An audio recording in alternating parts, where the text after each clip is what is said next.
पूर्ण गूळ घालूया.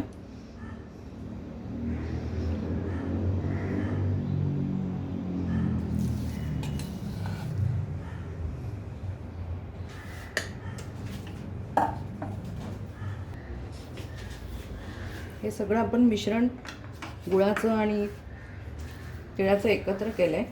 तर हे पूर्ण असं छान एकत्र अजून गोळा करून घेऊ. हा थोडंसं जरी आता पातळ वाटत असलं ना तरी ते थोड्या वेळामध्ये चांगलं घट्ट होऊन जाणार आहे.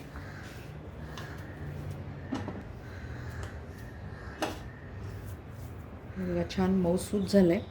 आपली अशी लाटी पण छान होऊ शकते. 5-1 मिनटं वाट बघू आणि मग पोळ्या करायला घेऊया. तुम्ही हे असं सारण बनवून 8-10 दिवस तरी आरामात ठेवू शकता. काहीच होत नाही त्याला आणि बाहेर पण राहतं, म्हणजे फ्रीजमध्येच ठेवायला पाहिजे असं काही नाही आहे. थोडंसं कोंबट आहे, जरा मी पसरून ठेवते. इथे बघा आपलं सारण कसं छान घट्ट झालं आहे. म्हणजे मगाशी जे पातळ वाटत होतं तसं नाही आहे, व्यवस्थित त्याचा गोळा होतो. तर आपलं हे झालं सारण. तर आपण पोळ्या करायला घेणार आहोत. ही जी कणिक आहे आपण मगाशी भिजवून ठेवली होती, तिला थोडासा तेलाचा हात लावूया.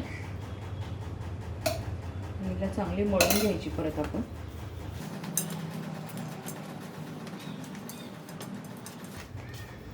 पोळीला कणिक आणि सारण ह्याचं टेक्स्चर हे सारखं पाहिजे. म्हणजे हे जर थोडं घट्ट असेल तर तेही घट्ट, तर पोळी छान सरकते.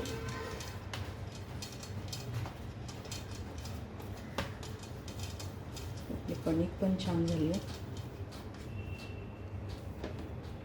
तर आपण पुऱ्या करतो तशा 2 पाऱ्या करायच्यात आपल्याला. पुरणपोळीसारखी आपण एकामध्ये नाही भरत आहे.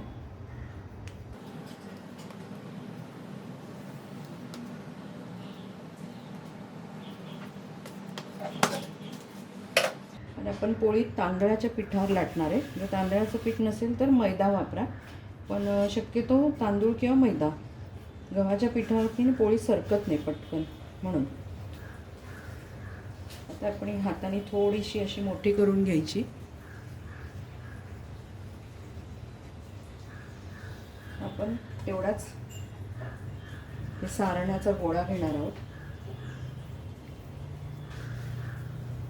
जास्त घट्ट नाही करायचा, कारण मग तो पसरायला पण त्रास होतो ना, म्हणून याच्यावरती ठेवायचा.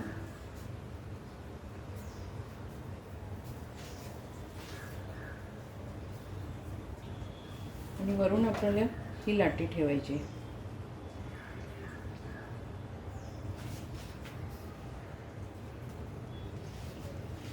आता ह्या मध्ये असा हात ठेवून साईडनी दाबून घ्यायचं, म्हणजे ते बंद होतं बरोबर.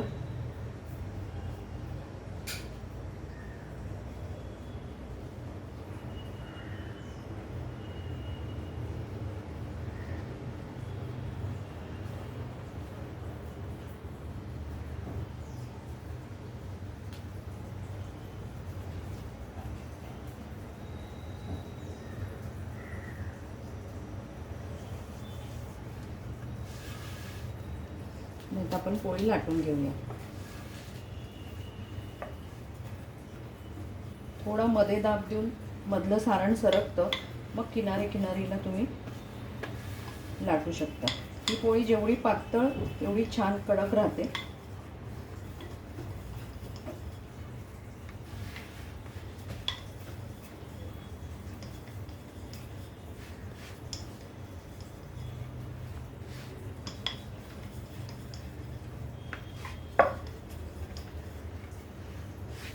मी मागच्या वर्षी पण एक व्हिडिओ टाकला आहे पोळीचा, तुम्ही तोही बघा. मला ही पद्धत आवडली तर त्या पद्धतीने करा, ही पद्धत आवडली तर या पद्धतीने करा. हे बघा पोळी पूर्ण गूळ आपला शेवटपर्यंत पोचलेला आहे, म्हणजे कडक राहत नाही किंवा चिवट होत नाही ती.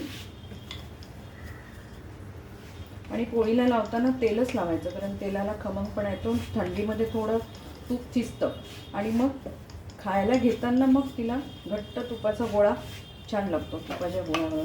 आता किती पातळ झाली आपली पोळी. मला पण थोडंसं तेल टाकूया. हा लोखंडी तवा आहे माझा. वरती आपण घालूया पोळी. आणि प्रत्येक पोळी झाली की ओल्या फडक्याने तवा पुसून घ्यायचा, कारण गूळ आहे ना, तो कसंही केलं तर थोडा कधी कधी बाहेर येतो आणि मग तवा चिकट होतो. छान बबल्स यायला लागलेत पोळीवरती. अशा वेळेला आपण थोडंसं तेल टाकायचं. साईडलाही टाकू शकता.